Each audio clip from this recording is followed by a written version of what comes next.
and welcome to TMC Live. This is episode 11, easily the best episode we've ever done. As always, I am joined by the lovely Nystrik and the ever-dashing Alikchi. And it really is a good show this week, especially if you like beard licking, because that happened.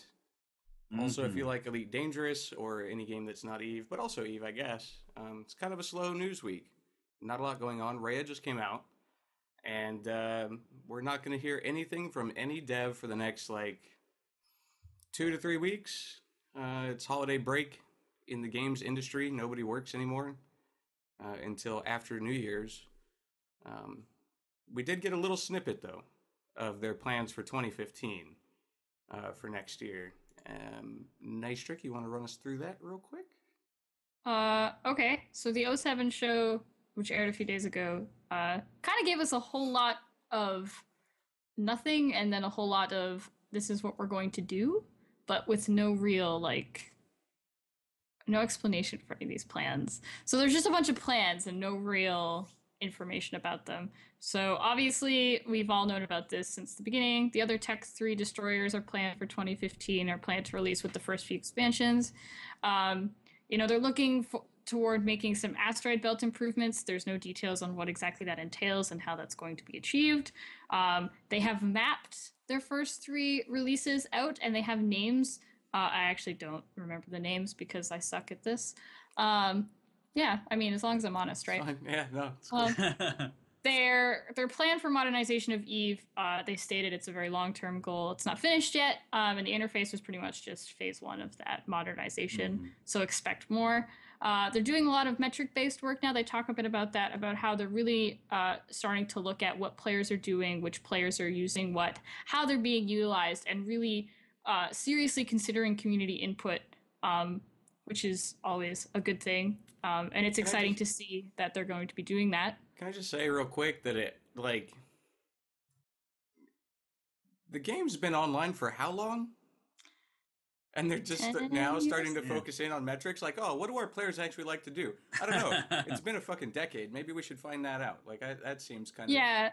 Obviously, it's something that I don't know if they've done in the past, but they made a very big point of mentioning it and talking a little bit about it in the show. So they made it sound like it was something that was new, that they're really seriously considering community input and who's using what, where, or why, and how it's being utilized and why it's being utilized. And so, all that stuff is obviously important, and I hope that they've been doing that to some extent from the beginning, but it seems like they've really picked up on doing that a little more. CCP was pretty famously tone deaf around, Jita riots and Karna, that sort of thing. Yeah. And they've gotten more responsive, but maybe that has more to do with paying attention to the CSM than to the community itself. Maybe they haven't been running metrics. It would surprise me, but at the same time, it kind of wouldn't. We'll have to see. Yeah, it's one of those things where I think it might have been such an obvious thing to do that maybe they never really thought to do it. It's one of those, of course we know how many people are doing what at any given time in the game. And they probably always had that information available. Maybe they just weren't using it to guide their design decisions, or who knows. Or it could be an overall design philosophy thing. I feel like up until a few years ago, the idea wasn't that the devs followed the players, it's the players follow the developer's lead. We set up this content and the players will come to it. As opposed to looking in and seeing exactly what players want to do, what they're doing right now. What is this, Field of Dreams in space? Right. Maybe. Wildest dreams. Yeah. That's a test joke, sorry. So the other thing that they're looking at changing, which we've known about, and they just made a point of reiterating that, is that structures are being analyzed and changes will begin to happen in 2015. We've known that SOV changes are coming on the heels of the faux EB release, which they mentioned that other structure changes, they fixed a few structure things and that more would be on the way. They're looking at changing player-owned structures, our star bases, customs, offices, outposts, warp bubbles, etc. Just everything. Yeah. There's no specifics on what exactly the plans are for these, but they are going to be changed, or at least analyzed and see if they need to be changed for 2015. And this is something that was interesting. It wasn't really like a point that I knew really needed to be brought up, but because we talked about it a lot last week, we talked about the This Is Eve video. And, we talked about their thoughts and why they did it this way and how we were really happy with it. And it turns out apparently that it was a marketing ploy by CCP. So like it was their marketing team that really came up with this idea of let's use the players in our video, which I think is, it's not really relevant to anything. I just thought it was interesting that it was the marketing team that came up with the idea of let's use the players in our marketing schemes. It kind of should be. Hey, that's and it's one of those it's another good example of like this game's been on for 10 years and now you're like, aha. Mm-hmm. The players. I know how we market this fucking game. I got it right here. Like it maybe in CCP it was dysfunctional enough that it was literally just, oh, we have another expansion come in. Let's tell the guys who make the trailers to make the trailer and not interact with them in any other way. It's just a thing that they do. And you could definitely see that every trailer that came before, like it obviously tied into the feature set that was being released. Yes. And then they started doing the weird, like, Eve is real with the guy. I was there. The guy. Like, I'm pretty sure everyone knows what the guy means. Like, that that guy. That was weird. Weird and bad. And, like, just, fuck. I was like, okay. Watching it, I was like, all right. I wonder if they were kind of like, damn it, we already wasted Eve is real. Because, like, the this would have been so much better. So much better. And I'm like, fuck, we can't use that again. Like, that's done and gone. Everyone thinks about that guy. Like, to be fair, if they had done it in, like, a kind of sarcastic, like, haha, we were idiots and this was really bad, poke, jab at themselves, I would have appreciated that. That would have been great. Yeah, Bears Battle Stars brings up I Was There with Shadoo, which is maybe the best take on an Eve trailer that's ever come out. Probably. Shadoo is wonderful. So we got lots of ideas basically, and kind of like a roadmap type rundown of what they're looking at doing, but no specifics. And I imagine that has a lot to do with the fact that nobody's in the office to answer the immediate outroar or outrage that would come as a result of announcing any specifics. Playing it nice and safe, just kind of coasting into the holiday. Like we're just gonna do this. Here's what we're thinking of. Just think on that for a little bit. We're going to go. I want this whole month off. Yeah, I don't even want to think about it. We will see you in 3 weeks, motherfuckers, and not a day earlier. I think it has a lot to do with the flexibility of their new schedule. Like I was noticing in our show notes, they've pushed the new asteroids. It was originally designed to be for Rhea.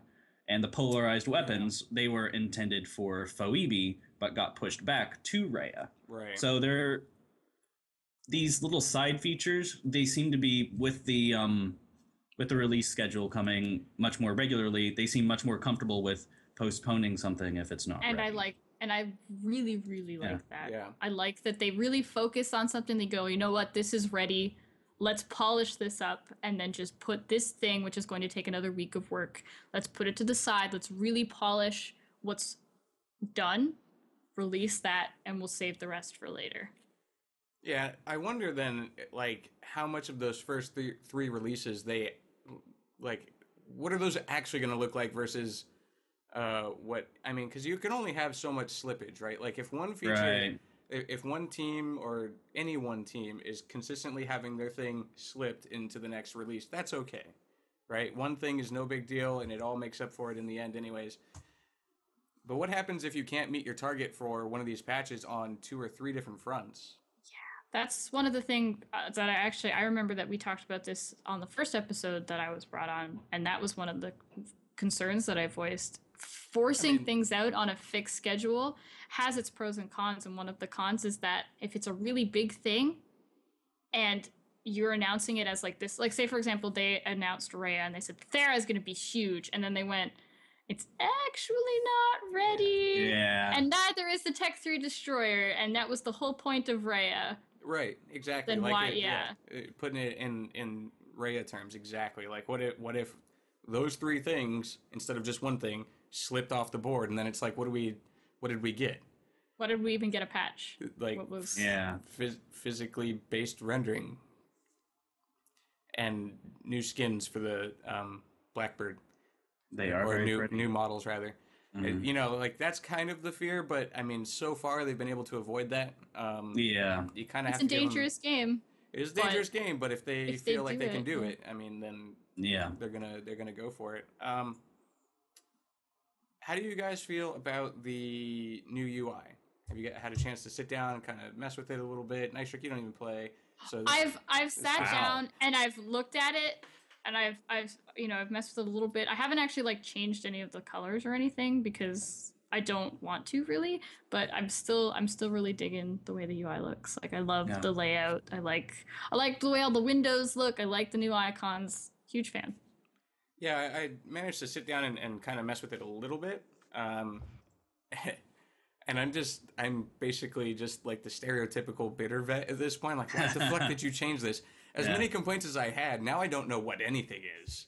And I'd like to say, one of the design people on the 07 show, same problem I had. Every time he sat down to go play the game, he was like, what the fuck are these buttons even for? I don't even know where my market button is. Love that guy. That guy is my hero because I'm not the only one and he fucking works for CCP. So totally exonerated from all insults that were shot my way. Yeah, I mean, so really not too much to talk about on the EVE front, at least in terms of new developments, new releases, or anything. However, we can kind of look back and see like how Rhea's doing so far. Thera seems to be a big success. In the first 24 hours, we had how much killed, Alikchi? Some insane number of billions. I don't know the number off the top of my head. Well done. Hey. The 07 show announced that it was the most like populated and like bloodbathy system in the game now. I was watching throughout the first 24 hours, just like every once in a while I'd go and refresh the killboard page for Thera, and it was just slowly but surely ticking up into the 20s, and then where it ended up at? Looks like 40 billion. 40 billion. Look at that. It's almost like you looked it up. Love Google. Nah, I just remembered. But yeah, I mean, that's pretty good. Like, you usually don't see those kinds of numbers associated with just one system unless there was a giant fight there, and that's the most notable thing. There were no giant fights there. It was just consistent. Like, if you looked at the killboard feed, it was that you never went longer. I think the longest gap between kills I saw was 7 minutes. So just that's intense. And probably on average, it was probably something more like 4 to 5. So every 4 to 5 minutes, something fucking died in that wormhole, and that's great. It's almost like the bridge systems between Nullsec and Lowsec. Those systems, there's always kills in those systems. Yeah. Always. Every hour at least. But like significantly amplified. You know, because every hour has kills in those systems, but like not every 5 minutes. You know? It's great. Generating content. It's RVB for everyone.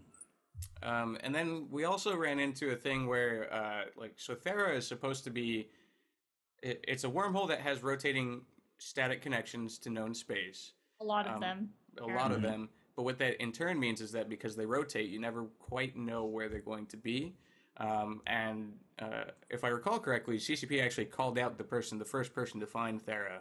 That's right. Don't remember that character name. It's in the article that we have on thematani.com. Read thematani.com to find out the name. Well done. Thanks. But yeah, so they called him out, and it's a genuine kind of challenge, or at least it would have been, except already the EVE community has risen to make the game simpler for everybody.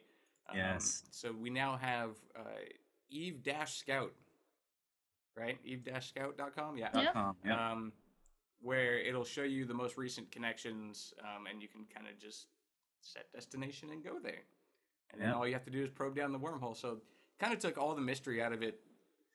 What would be prized, highly valuable intel is now crowdsourced. You can get it immediately. Well, and I wonder too, and I wonder what happened to Nystrik, actually. Yeah. It's like she just fell underwater. Oh my god, what's happening? That's a good question. I don't have an answer for you. I don't know how to make it refocus. Keep going. Just put your hand up in front of the camera. Maybe that'll work. Anyways, no, that didn't work. Nope. You work on that. We'll talk about this. Yes.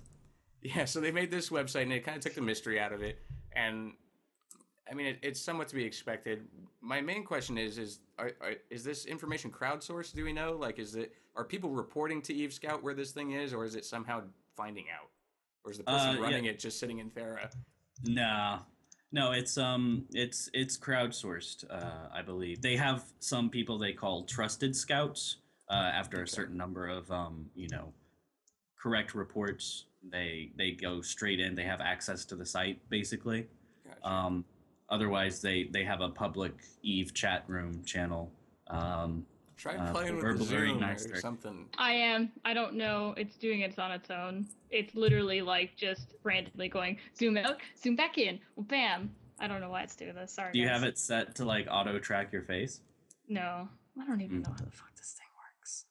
Well, we can still understand what you say, and we can tell that you're alive. So. It's fine. It's just a stream with cameras, like for a fucking reason. It's fine. I'm sorry, guys. I'll figure it out.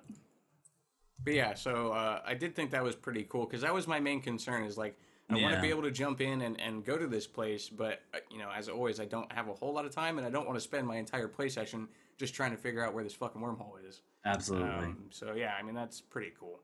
Mm-hmm. Other than that, I mean, really, Eve has been pretty dead. There's some stuff still going on in Nullsec. Yes. Some surprisingly big fights, a few of them anyways. There's stuff going on in Geminate still between Solar and Legion of Death and their allies. N3 and the Stain Russians are fighting over Northern Associates renter territory. That's going on and on. I think you're going to see... I have a question about that. Since we're on the topic, and this is something that I asked in the meta show, and Matani kind of danced around it. And you guys are a little bit more opinionated, and you don't have to be as politically correct. So I'm going to ask you guys. So N3 obviously has fuck tons of space. Yeah. Like, yes. If you looked at the soft map, Northern Associates, N3, etc., just fuck tons of space. Like, and key systems are already falling. They're getting attacked from pretty much every angle they can be. There's Russians in every corner. Even the CFC Elite Reaver non-existent squad is coming down and attacking them here and there. So can N3 really hold all this space? Do you guys think? I'm pretty sure nobody thinks that's possible without outside intervention. Like, I mean, if they can swing something and have some backup to shore up some of these fronts or something, I'm sure that they can make a good contest of it at least. Yeah. N3 sort of knows what's going on. That's why they farmed out all that space to Shadow of Death up in the northeast, sorry. That's why they have sort of farmed out the defense of other regions of Northern Associate space to their allies, like Nully is handling most of the Esoteria stuff, for instance. They're aware of the difficulty, but I agree in principle, that's just too much space. And too many people are hungry for it. And with Phoebe's changes in particular, it's not very defensible. I mean, it's a great time if you're a smaller entity or if you got kicked out of your space or whatever, to kind of go lean on N3's doorstep and just be like, hey, buddy, I see you got all that space there. Like you wouldn't have these, like the Freeport thing going on in Scalding Pass right now. That could not happen before Phoebe. Like the last time we had a Freeport, it took the whole CFC coming down to purge Delve, basically. Right. Unless you count Providence, which no one does. They're oh my god. Oh, sorry guys. I'm really trying to fix whatever's wrong. I apologize. But they've pulled back though. Because there was like this threat that they were gonna go in and fight the CFC or parts of the CFC up in Fountain, and they've made the choice to let's not do that. Let's go home and defend what we have. So well, they caused a fuss in Fountain for a month. For sure, they definitely did. Yeah, I mean, overall, it seems like things have been happening much more than I expected after Phoebe. There's still a lot of stuff in flux. I mean, obviously, we have the PL versus Brave thing continuing to boil onwards. I actually read a rather funny bit of, I wouldn't call it news, I guess, but just kind of commentary between a member of Brave and a member of PL. and it is really funny because we definitely do sometimes suffer from a bit of an echo chamber effect, right? Like, Yes. most of the people I know that still play EVE are in the CFC, or in Goons in particular. So a lot of the news that I hear, unless I'm reading articles on the site, and even that, like we run into shortages of articles because we don't have too many people from those other theaters of war, basically. So whatever I hear about what's going on in Nullsec tends to be very CFC centered. Yep. And I don't know, for whatever reason, like it finally clicked with me today that, like, oh yeah, there can be wars that don't involve the CFC, and Yes. and people can get just as passionate about those wars as, you know, everyone fighting the CFC in the past has been passionate about doing so. I find it really funny because they're boiling down to kind of an age-old argument of like the N+1 model, like you bring numbers +1 and you should win, versus the just I've got gobs of SP compared to you, so suck it, basically, method of warfare. And typically in the past, that's always involved the CFC. Like, at first, the CFC was the N+1. It still kind of is. But then as everybody gets SP now, it's even more just, you know, who the fuck is going to really mess with them? It's funny to see this argument getting rehashed over again by two completely separate parties. You know, it's Brave and PL having this argument, trying to figure out what they're doing. It's a lovely shelf. I'm very sorry, guys. I'm trying to figure out what's going on with my focus, and it just does not want to cooperate at the moment. I'm very sorry. Look at that. It's like destroying the illusion. Like, before it was just all green. It's like, oh my god, she lives somewhere. Look at that. God damn it. I know, it destroyed the illusion of my tent. Yeah. I don't live in a tent, guys. Is that better? That's better. That's better. You fixed it. That actually is. Sorry, guys. Thank you for. You fixed it. know, Maybe we can do a show now. I'm so sorry, guys. It's okay. Shit I happens. was thinking that this sort of the idea that it's just the CFC and anti-CFC can do Nullsec war anymore. I think that stems kind of from the blue donut idea that was popular a few years ago. It wasn't true then, and especially not true now, because it marginalizes all these disparate groups that CFC players just don't think about. You got your Stained Russians, you have Fountain NPC Corps people, you have Brave now, that wasn't around in 2011. Right. These Freeport people, Gorgon Empire, a whole cultural side of EVE that, you know, it's on the other side of the map, sure, and they might all be red on your overview, but they're very different people with different goals. Yeah, and it's easy to lose sight of that. I mean, even within the CFC, like, people look at it as one big block, and to be fair, I mean, it is a fairly organized coalition, probably more organized than any other that's existed, I think it's fair to say. But even then, you have different alliances, you have different cultures, you have different leaders, and it's very reductive to try and say that, oh, it's just a big blue donut, or oh, it's just two halves of a donut, like these guys versus these guys. That's not, you know, there's all kinds of shit going on behind the scenes and in between those different cultural groups. It's really quite interesting, in a really weird, like, kind of geeky, like, sociology sort of way, you know, like like trying to apply human psychology and sociology to these groups, which a lot of people have done.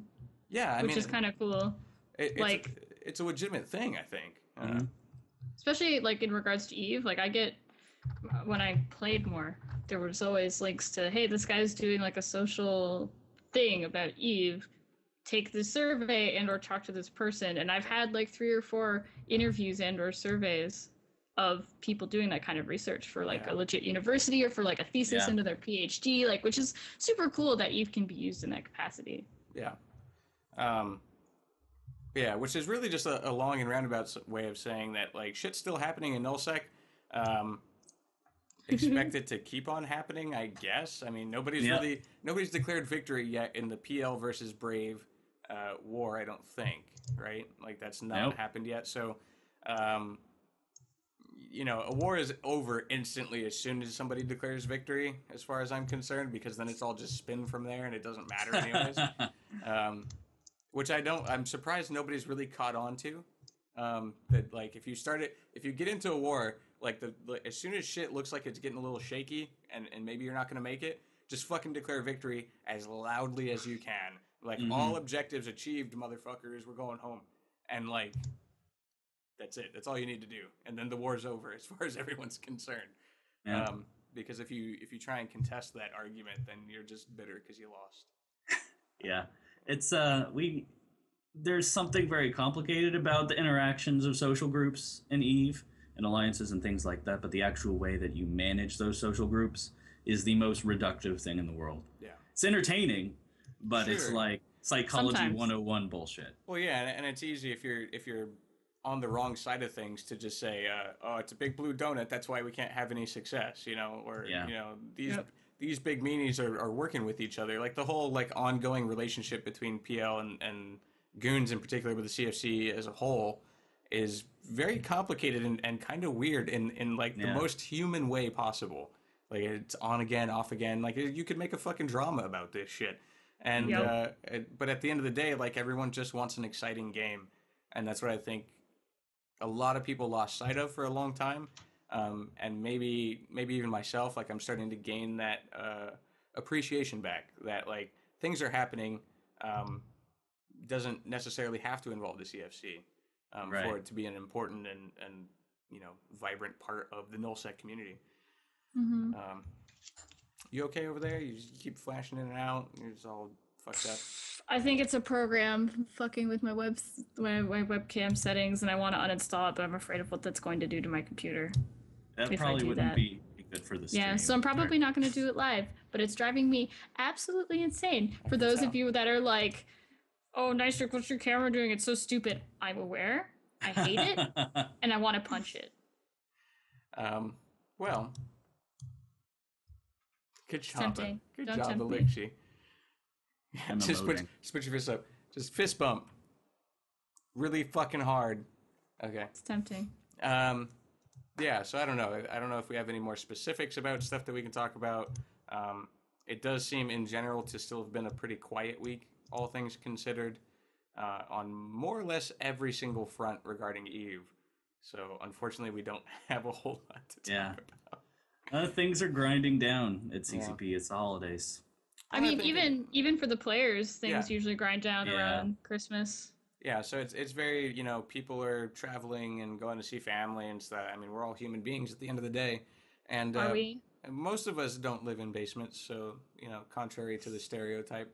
So, you know, people... I'm not sure I believe you. Gotta go do things. Yeah, I just painted my basement wall. That's what that is. Yeah. We chose the same color.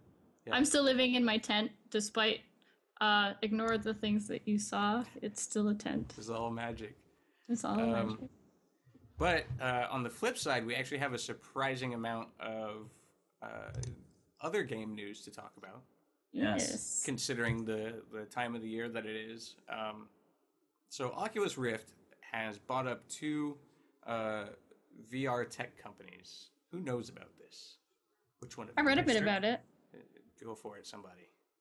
I just read a bit about it. Like they picked up a company, like one of them in particular has the ability to like map your hand movements and stuff. What company was that? Was that Oh gosh. You want to remember names of stuff? Yeah. Haven't we established that I'm really bad at this? Was it Leap? Let me double check for. I don't think we actually have that piece Motion? Up on the site yet. Oh, we're talking in the future now. Yeah. Yeah, because I don't know if that's the company that they bought, but I know that there is a company named Leap that's been working on that for several years now, just controlling your screen with your hands or whatever. It's very interesting that they're picking up these things, especially at a time when it's not out yet. Like the Oculus Rift is not out yet. And obviously I mean, they have the money now thanks to Zuckerberg or whatever, but they should, it's just weird timing on announcing that kind of acquisition, if they announced it or if it came out, however that happened. I kind of feel like I'd feel better about Oculus Rift if they just fucking released something. Yeah. Even if it did, I mean, at this point in time, like we've seen enough dev kits, like... Yeah. If DK2 exists, we know they work. Yeah, like for whatever extent. Yeah. just fucking slap a price tag on it and sell it as a commercial product, and it doesn't have to be the best. That way you can move on to these things and say, hey, in addition to making iterations on our currently existing product, we're also going to bring to you fucking, it's going to be fucking Tom Cruise in this. So So this is part of what report. concerned people when, Facebook bought Oculus in the first place, is that it would just be like a fucking Matryoshka ball thing of companies buying companies buying companies. You have feature bloat, something slips through the cracks, you've pretty much wasted the whole idea. Yeah. So, Nimble VR is the company. It was a kickstarted company with the intention of it always joining Oculus, the Oculus company. That's interesting. So they now have that, and they also hired 13th Lab, which is a team focused on developing an efficient and accurate real-time. I'm reading this verbatim, so you know, because I don't really understand exactly some of the specifics about what it means. So it's a team focused on developing an efficient and accurate real-time 3D reconstruction framework, so for modeling real-time world locations, etc. So they picked up two companies so now you're not only going to be like looking at these simulated environments and just looking at them and doing stuff with a controller, which so far seems like it's been most of. They're trying to include the whole body in your virtual reality experience, which I imagine was always the goal. But it's happening a little quicker than I expected, because I was hoping, like you guys were saying, I was hoping for Oculus Rift to launch, as it mostly is, because I don't know what else they're hoping to add to it, and they haven't really been open about what exactly is going on for it not to be out yet, because it seems like a lot of people are saying, well, it's kind of done, I guess, except for like a few things we're fixing. Yeah. Well, okay, so then release it, So the thing that concerns me about this is, like, I feel like we've been through this before as an industry. Like in the 90s, I remember people wearing like full body VR suits and walking on treadmills playing like Dark Forces 1 or whatever. And that was huge. It was hyped, and it went nowhere because they tried to do everything. They tried to do a totally immersive experience. I just want the fucking goggles. I'd be happy with the goggles. Yeah. I mean, and honestly, then they can just add to it later. I would be absolutely 100% happy with that. Yeah, I mean, because you have, I mean, not a lot of things that are made for Oculus Rift, but you have a lot of things that are becoming Oculus Rift compatible. I mean, Skyrim has worked on an Oculus Rift for ages now. Like, this stuff is out there. There's definite value to it. And, I mean, there's plenty of people, especially, like, it's the fucking holiday season. Like, what tech geek could pass up if it went on commercial sale and said, hey, whatever, 150, 200 bucks. I want it. I'd drop for that VR in a second. Yeah. And here's the other thing is, like, launching it as a thing and really giving other companies a chance at it gives more companies the opportunity to create more compatibility or to create more specific games. I mean, CCP has already done it, and I imagine that there are other creators out there that have the ability to fool around with making their games work. To have the ability to do that. But if you release it, you give people the real chance at really looking at what it can do and releasing more games. And I mean, you see that with consoles as they release, the games obviously slowly get better and better and better. And that has to do a little bit with technology and a little bit to do with companies really learning how to work with the system they're given and really work their way around it. Because, like, the games do get better. They always do. Like, near the end of PS3 was really when I was like, okay, I'm finally going to buy one of these. Yeah, and it takes time, and that's actually a really good point you bring up is, things mature over time, not just the hardware itself, because obviously you get firmware updates and, you get slightly different hardware models getting out into the market, but companies themselves mature in the use of the hardware. The big, problem right now is that a lot of games are coming out basically broken on next-gen consoles because, I mean, even though it has been a year, it's only been a year. I mean, the last generation of consoles was out for like 6 to 7 or 8, something like that. A really long fucking time, and that's why you're able to see. Yeah, that's why you're able to see, like, at the end of the generation, titles like Grand Theft Auto or The Last of Us or those things that came out right at the finish line, basically, because they could squeeze out every bit of performance possible. It's going to be the same thing with the Oculus Rift. Like, what we see at the beginning is blowing our minds because we've not experienced virtual reality, most of us anyways. So yeah, Valkyrie is fucking sweet to play, but we're gonna look back on this in like about 5 years.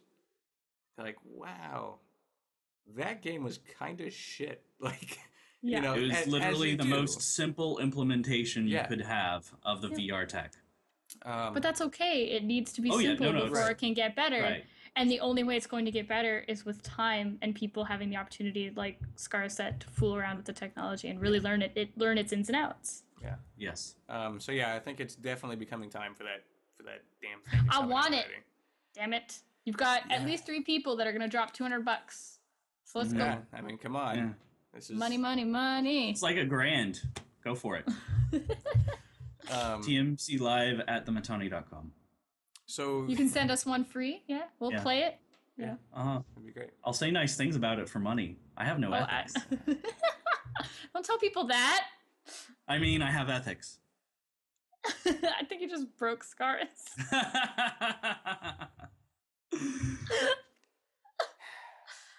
Things we weren't supposed to admit out loud. Whoops. So I have another I'm announcement just to make. joshing, January yeah. January 1st, we'll have a new managing editor of thematani.com. Yet to be Is it named. me? Sound of this at all. Sure, we'll go down the fucking list.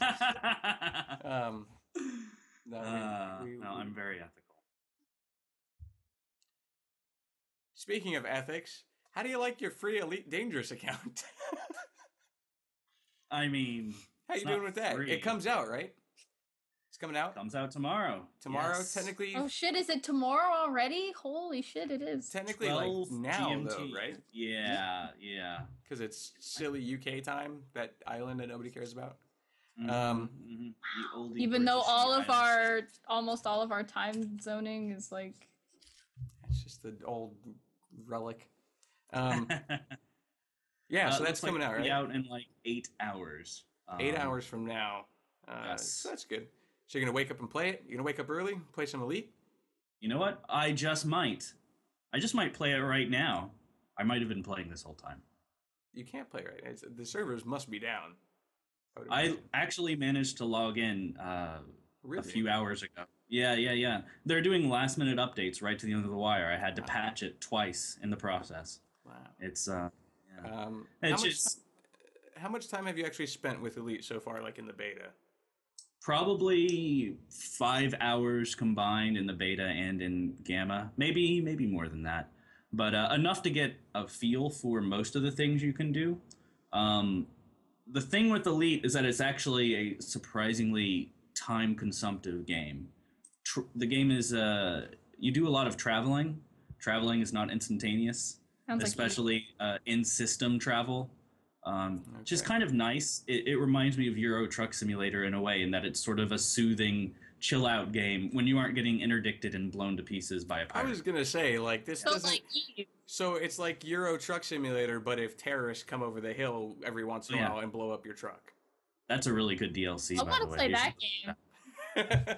Can I play that game? Can I be That's a trucker? American Truck Simulator. It's That's coming American out. Truck I was gonna Simulator.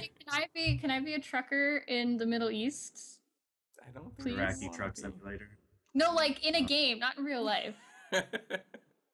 Yeah, I mean, I put very little time into it, but it did definitely seem consuming in a very odd way.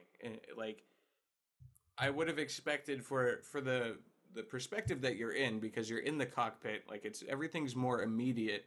I would have expected it to be a little bit more actiony. Like it's in Eve, you Yeah. expect Eve. It's almost like setting expectations just by the framing of what you can see in the game, right? Like in Eve, because you're so far removed, you can zoom way the fuck out to where you can't even see your ship. You understand that you're just this little speck and you're just kind of doing your thing through the universe. Being in a cockpit and like actually viscerally shooting at people, you would expect that to be a little bit more. Is that jarring at all? Like, is that, or does it him manage it well? It's part of the reason I brought up the Euro Truck Simulator comparison is that the actual sensation of moving around and just doing your regular thing is enough. It's complicated enough and it's immersive enough to be a game. You know, most people aren't going to turn off flight assist, but you can turn off flight assist in Elite Dangerous and just coast along with Newtonian physics. There are like dozens of systems you can manage. I will say that I think Eve still has some advantages over it in the sense of, the immersion. Right now, Elite Dangerous, it's huge, but all the solar systems basically look like, solar systems. There's a star, there's 2 stars, there's not enough stuff to do yet. I think when they do like planetary landings and that sort of thing, I'll be really excited. So that's a good question. Then what do you actually do in the game right now, aside from coast along on Newtonian physics? Well, there's a lot to do. There's just some of it that isn't quite so interesting. I'm not a huge fan of the market trading stuff, which seems to be the core of how most people make their money. You can do that. You can asteroid mine. You can bounty hunt. You can just kill people and take their stuff. You can do a surprising amount of things. I'm interested. All right. Yes. Tell me more. Yes. There's the sort of Eve piracy, like people in Eve who called themselves pirates were basically just PvPers because you didn't. How dare you, sir? Well, did you ever like shoot someone and force them to dump their cargo? Yes.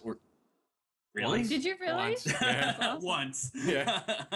I did once. That's actually a thing that can I never happen thought in of Elite doing Dangerous. that. You can camp like trade routes and interdict, the big freighters. And if they dump their cargo, they have a chance of getting away. And that cargo is probably worth scooping up and letting them go away. Mm-hmm. Do you run into the same problem in Eve where, like, if you gank a freighter, you have to have your own freighter, basically, to pick up all the junk? But if there's a group of pirates sitting there waiting, you have one freighter, you help it get out, and then you share.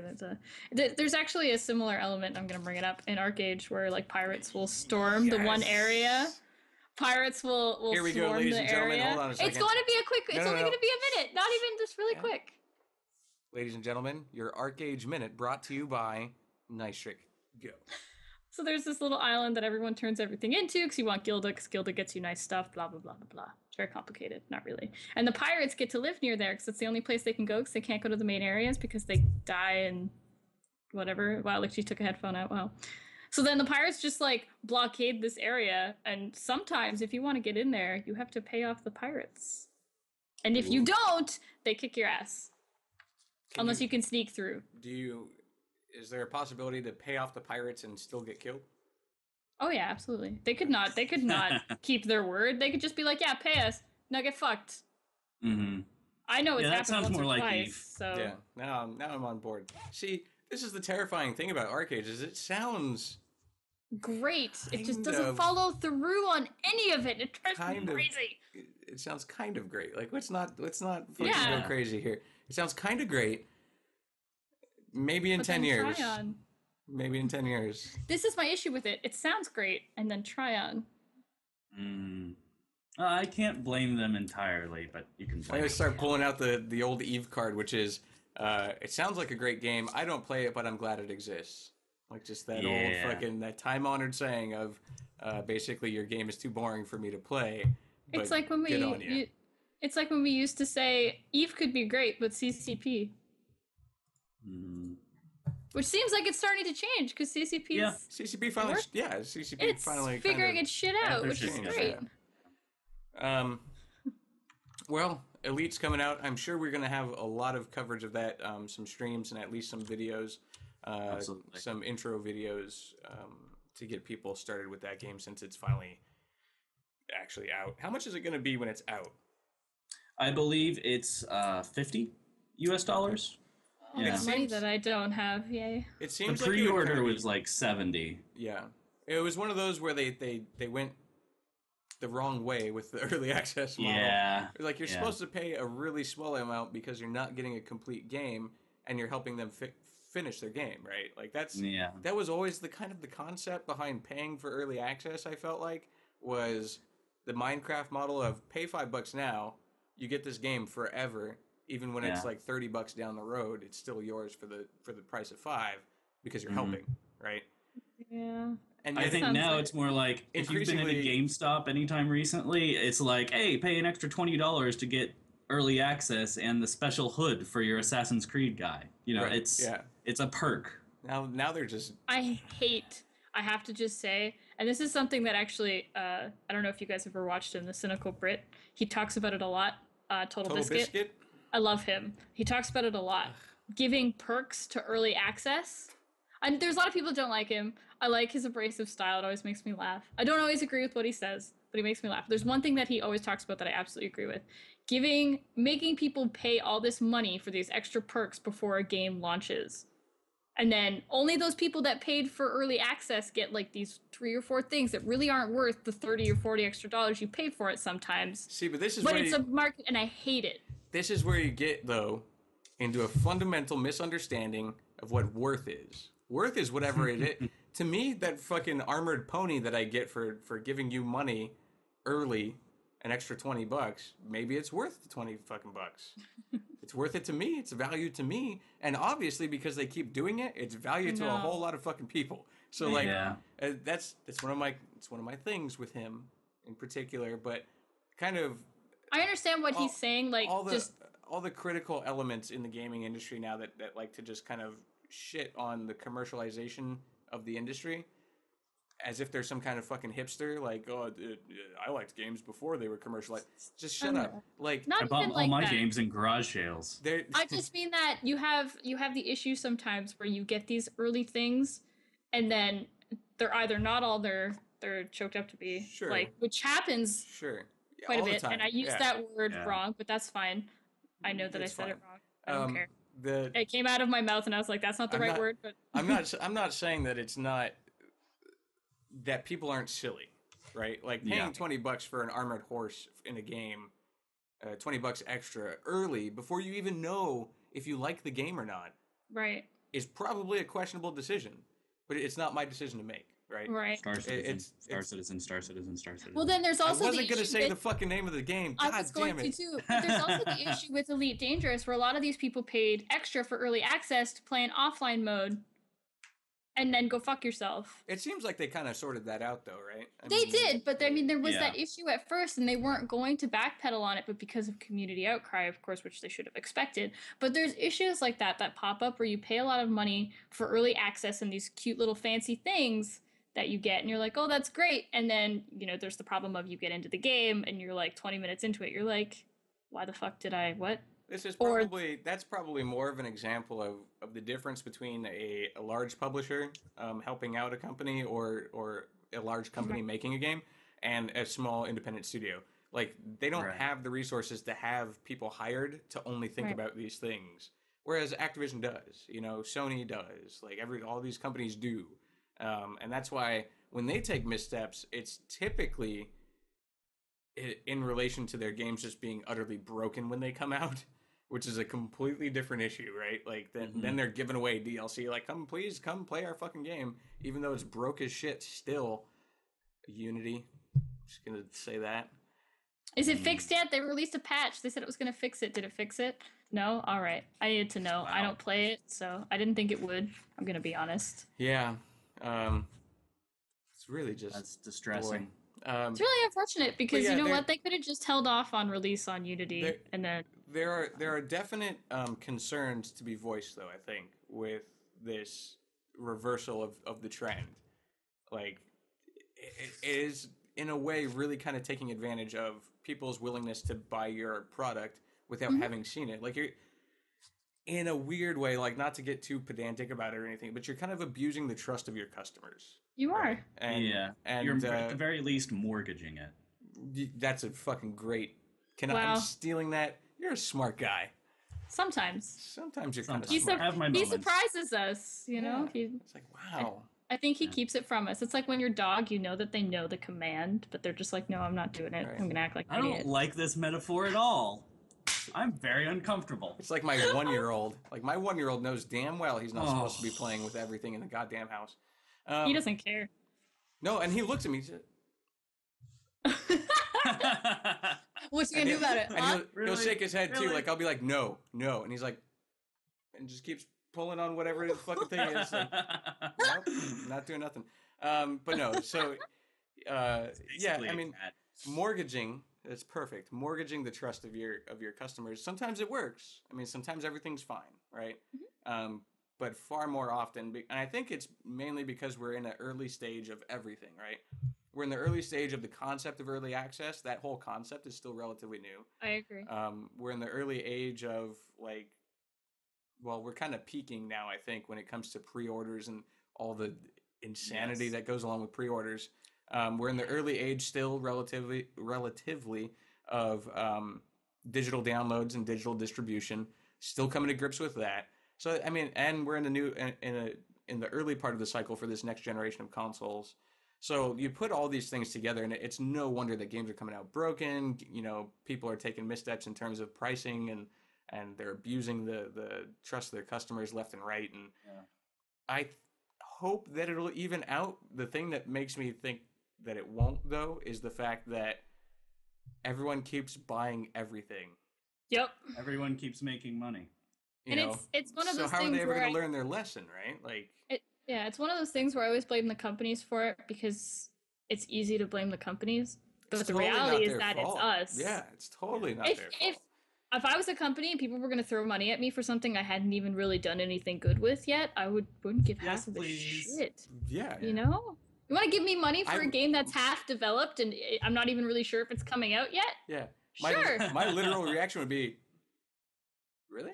Fuck yeah. Yeah. Okay. Give me, fuck, yes. How do I open up a store? Like, that would be the next thing I develop. Yeah. I need to start selling merch.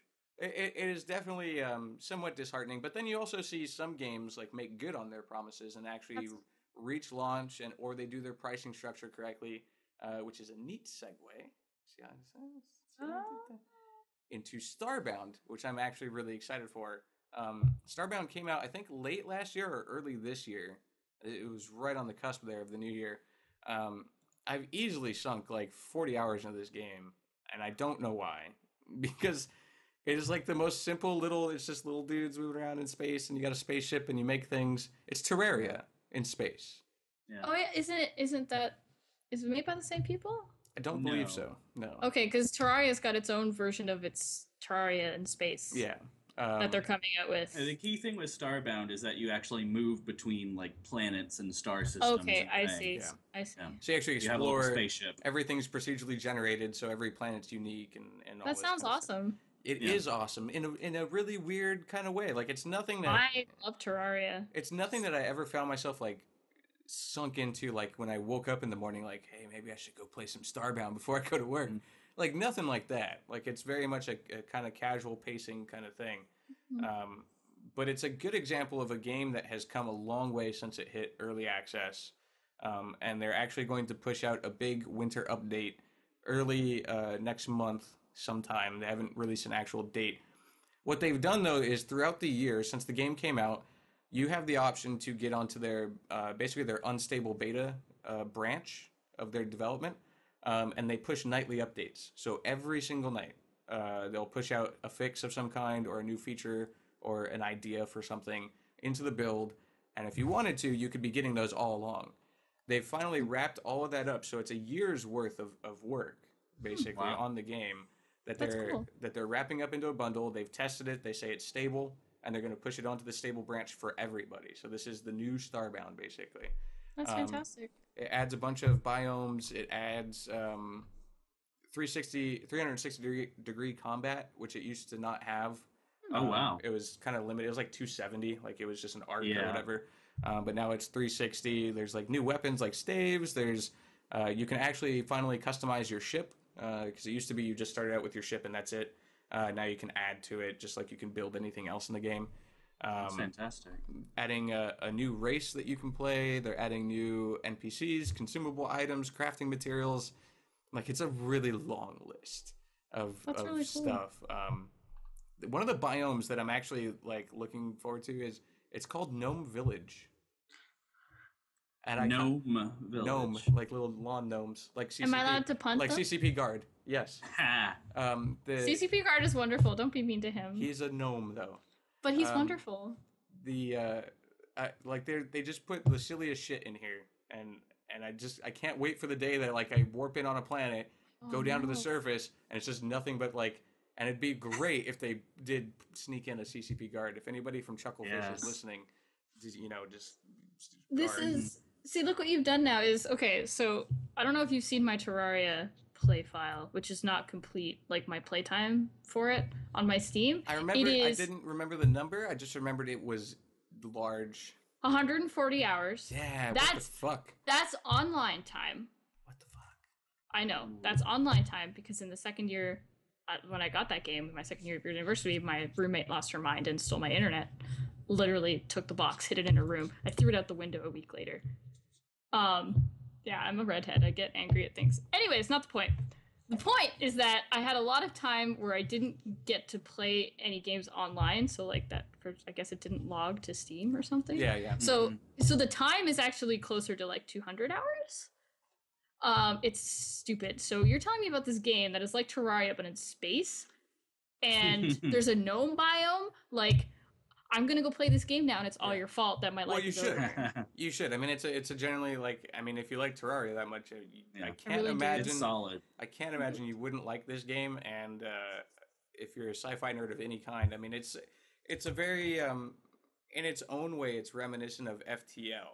Like it's definitely still a roguelike. Like you can just go fucking. You can change the settings to have permadeath basically. So yeah, Terraria does that. So I don't like it. I love permadeath because I don't like because it. I'm not good at the game, so it provides a natural limit to how much time I can spend playing it at any one time. Oh, yeah. I see. Like if I That's play, a good idea. I didn't think of that. If I play too long, then it's like I'm getting tired, and then I'm just making mistakes, and then this big like fucking dinosaur looking thing just kills you, and you're like, oh shit, that fucking sucked. Time for bed, and just fuck off. Yeah. It's always the giant aerial jellyfish that get me. I hate those guys. Yeah, what the fuck is what? Oh, no. Anything that flies is a fucking. They're nasty. Yeah. Don't like them in this fucking game. But yeah, I mean, it's definitely worth checking out. It's pretty cheap on Steam. I don't know the exact price, but I mean, with this winter update coming out, I mean, there's no reason. You're gonna see it in the sale. Yeah, now I want it. You're definitely gonna see it. Speaking of, do we know yet when the Steam sale is actually happening? So they did the Steam auction, right? Mm-hmm. And it was really bizarre, and it had something to do with badges and cards and gems, and then you bid on things, and I think people could sell things. I have no idea what the fuck was going on, and then they took it down because they found an exploit with the gems, which was the whole. So I imagine a bunch of people got a bunch of relatively free games. Then it's back up, I think. And I don't know, like, what's happening. I just want my holiday sale. Not that I have any fucking money, but I just want the holiday sale. I believe it is coming on the 18th, which is Thursday. Yes, Thursday. Okay. Brace yourself. Brace yourself. $16, huh? Oh, it looks. I have this on my wish list. I've had this on my wish list for a while. You should probably just wait for the sale. I will. I'll wait. I don't have money for it anyway, so I don't have a choice. Oh my gosh, this game looks amazing. All right, so anyways, we can hear your frantic clicking, by the way. So anyways, I think that about wraps it up for any kind of game news that we're going to have. I don't know if we're going to be back next week because it's gonna be even worse. Like there's not going to be anything to talk about unless a bunch of news happens. I'm thinking we might take the week off for the holiday, and then be back. Either the week, a few weeks off for the holidays. 2 weeks off for the holiday. If we take off next week, it'll be 2 weeks off. We will keep streaming though. The rest of the streaming schedule will be taking place as usual, except for maybe the other show, because people are traveling for the holidays and shit gets wonky. As you can see, if you fucking tuned in this last weekend, down here in San Diego, I was very pleased to have. The Matani and Laz in town, myself and Darius Johnson, we all went down to the SOE studios on Friday night. Well, actually, we all went to somebody's house on Thursday night, and Laz did some streaming there. Unspeakable acts actually occurred on the stream to the point that I had to delete the recording of it. That's fantastic. Did I miss something? You missed that. But yeah, so I deleted those. I have to ask Laz. So, congratulations if you were there live. You know what I'm talking about. If you were not, then you'll never know. Laz will tell me. But we definitely had some fun Thursday night. We then proceeded to SOE headquarters on Friday night.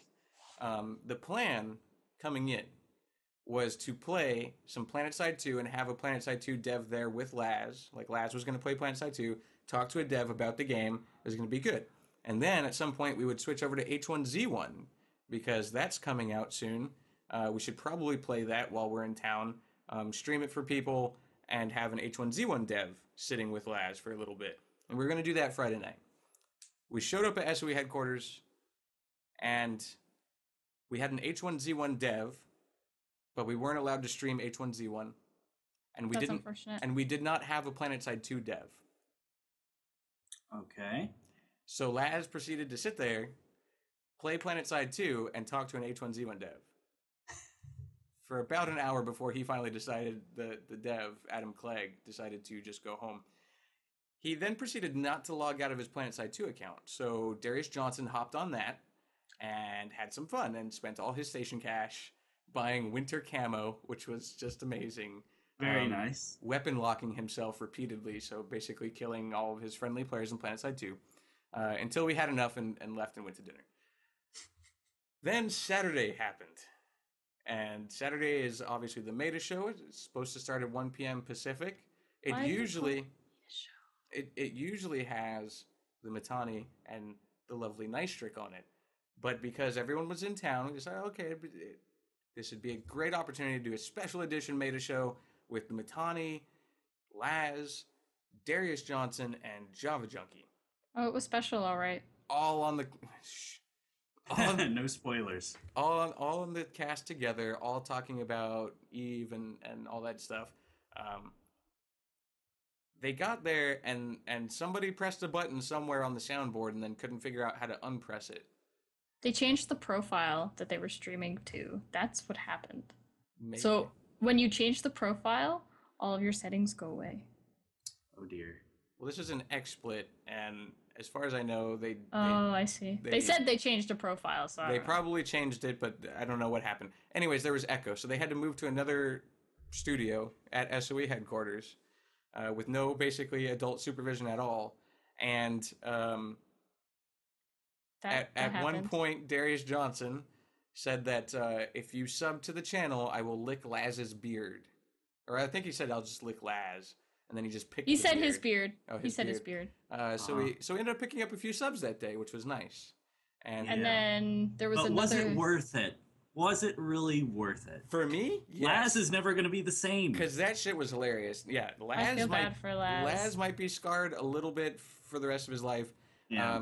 Darius Johnson is unrepentant. He said that it tasted like a Brillo pad. I talked to him today. He also, Darius Johnson, special. also did the wonderful favor to all of us and lifted his shirt. He did us that favor. It was great. I didn't see that. I know you didn't. I know you didn't. I did. Out. Yeah. He did. He wasn't watching. I was. But yeah, so it was a very special weekend with everybody in town. Everybody is back home now. I don't believe we're going to have a Meta show, though, because I do believe the Mittani is traveling for the holidays. You know, and I don't. Here we go. And so we'll see how that all plays out, but we'll definitely still have Laz. We'll definitely still be playing on Friday nights, and I would very much like to do something on Sundays. Absolutely. Everybody together, whoever's available, playing games and letting the subscribers pick what we're doing. And I'd like to get that kicked off either probably this weekend. Yeah, I'll be around this Sunday. So that's what we have coming up. We're starting to get some movement on the YouTube front, so expect us to be promoting that in the future. Leoso's doing his Nullsec updates. Yes, Leoso. The one for November came out. It's fantastic. Yes, we finally have the Nullsec recap back in action thanks to Leoso. He's doing stellar work. He's also the one putting all these on YouTube now, and everything is starting to come together pretty well. I'm pretty optimistic about the new year. We're going to see what happens, but it should be a good time. And I think that about wraps it up for the show proper. We'll do a small overtime. We'll figure out something to talk about. Right. Before we head off, though, just because this is our last TMC live show, I just wanted to say it's not thanks, the last guys. one ever. No, the last one for this year. Okay. I just want to say thanks to everyone who's been watching us, especially since I've come on. It's been overwhelmingly positive, and it makes me really happy that you guys have been super cool about that. Obviously, there's a few neckbeards in the mix, but that's fine. That happens. It's Eve. I don't mind. I'm used to it. So thanks for sticking with us. Happy holidays, happy New Year. Obviously, we'll say all these things again, but I just wanted to say it from like us three. Yeah. From TMC. Absolutely. And I hope you stick with us next year and keep watching. You will stick with us next year because next year is going to be even better. We might even figure out how to use these green screens at some point rather than just put them up behind us. I know. No way. It's crazy. I thought this was just for fun. I know. I thought the struggle was just so that we could laugh at each other. No, yeah. This is for a real thing. We don't talk about that. This is for a real thing. But yeah, it's only going to get better. I really do appreciate it's been a pretty long, hard struggle to get everything up and running, but it's starting to come together thanks to the support of everyone watching here live and on YouTube and on the article on the site, all the different ways that you can consume our media, our hashtag brand. Thanks for fucking sticking with us. That's an Alikchi quote. Don't. Oh. That's an Alikchi quote. You get out. Yep. No, I'm kidding. You're fine. Stay. Yeah. Anyways, it's been a lot of fun. 2014 has been a kind of crazy year. 2015 I expect to be even more so. So make sure to follow the channel, subscribe to the YouTube channel, subscribe to Twitch if you're feeling generous this holiday season, and we will see you next year.